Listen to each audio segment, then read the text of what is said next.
La deidad del Señor Jesucristo. Esta es la verdad fundamental número 3. El Señor Jesucristo es el eterno Hijo de Dios y la Biblia declara su nacimiento de una virgen, su vida sin pecado, sus milagros, su obra sustitutiva en la cruz, su resurrección corporal de entre los muertos, su exaltación a la diestra de Dios. Encuentra el apoyo bíblico en la descripción de este video. En Juan 1:18 expresa la deidad de Jesús. Dios le ha dado a conocer su posición. No por eso expresa inferioridad, sino expresa una estrecha relación con el Padre y participación en la autoridad con Él. Aquí nos habla de la coexistencia del Hijo con el Padre. El uso del término verbo representa que el universo existe por medio de Él. Jesús expresó su deidad cuando dijo: el que me ha visto a mí ha visto al Padre, y recibió la adoración de la gente. Ejerció su autoridad divina perdonando pecados. Tomás se convenció de la deidad cuando lo vio en el aposento alto después de resucitar. Cristo es la más completa revelación de Dios para la humanidad.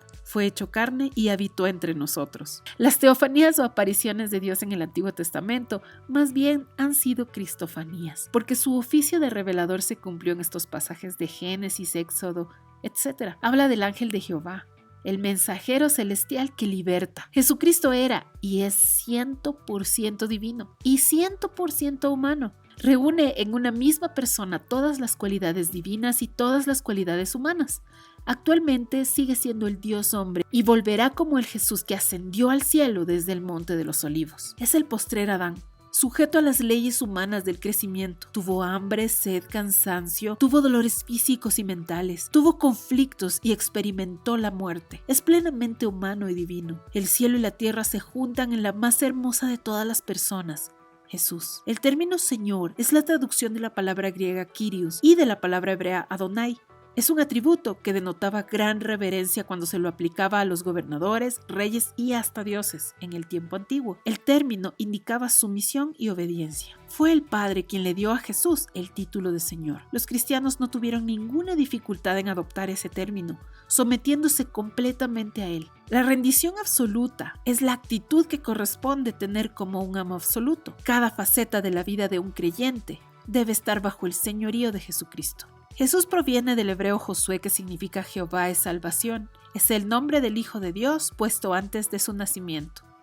El propósito de la encarnación era traer salvación del pecado a la humanidad. Aunque el nombre Jesús describe su humanidad, la Biblia protege la forma de su nacimiento de la mera procreación natural. Nació de una virgen. Su concepción fue milagrosa. Fue Dios quien cubrió a la virgen y fue profetizado por Isaías más de 700 años antes que ocurriera. Es así como él tiene dos naturalezas. El Espíritu Santo lo protegería de los efectos de la caída de Adán, pero pasaría por toda la prueba que tenemos como seres humanos y nos representa en el tribunal celestial. En Zacarías 9:9 lo presenta como Salvador. Cristo, del griego Christos, es aquel que vendría. Mashiach, palabra hebrea que significa ungido. En Jeremías 33 e Isaías 9 tuvieron una visión anticipada del ungido.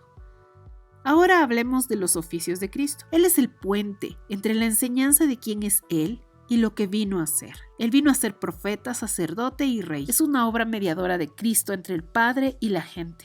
La palabra profetes, que proviene del griego, significa uno que habla, predica, informa y proclama. El Nuevo Testamento presenta a Jesús como predicador y salvador. Los profetas eran simples mensajeros de Dios, pero sí se revelaba el futuro por medio de la boca que Dios usaba, la boca del profeta, y se los llamaba videntes porque Dios les permitía ver su mensaje en la mente, sueños o visiones. Jesús cumplió la labor de profeta en el exacto sentido de la palabra.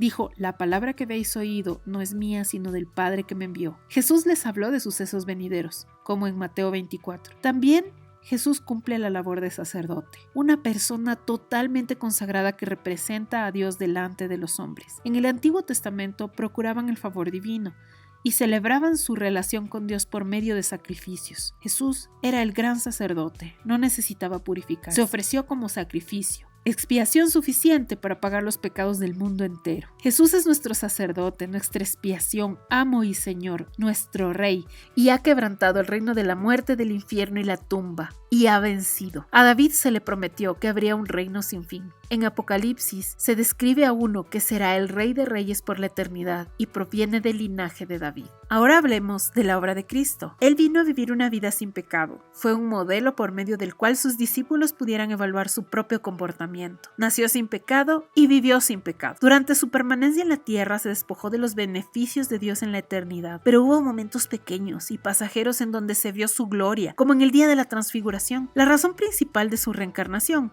es su muerte. El cristianismo adquiere su mayor significado no solo por la vida y enseñanzas de su fundador, sino de su muerte. Los evangelios son realmente un testimonio de cómo fue su muerte y resurrección. Las huestes de las tinieblas fueron vencidas, garantizando su resurrección y nuestra resurrección. La palabra dice: sorbida es la muerte en victoria. El aguijón de la muerte es el pecado. Dios nos da la victoria por medio de la resurrección de Jesús, de su muerte real, que es el milagro principal de la Biblia, y aquí se basa nuestra fe. Los que la rechazan tratan de descartar con explicaciones la resurrección de Jesús. Afirman que solo se desmayó. Pero ¿cómo podría haber inspirado así a los apóstoles a arriesgar sus vidas por la proclamación del evangelio? Los discípulos pudieron tocarlo, no era un fantasma. También comió. Otros dicen que Pedro estaba dormido y que soñó que Jesús estaba en la orilla. Le pareció tan real y esto hizo que otros tuvieran alucinaciones masivas. Pero los que dicen esto tendrían una gran fe de que Pedro no despertó al tocar el agua para llegar a la orilla. Los discípulos no habrían dado sus vidas por el evangelio si supieran en su corazón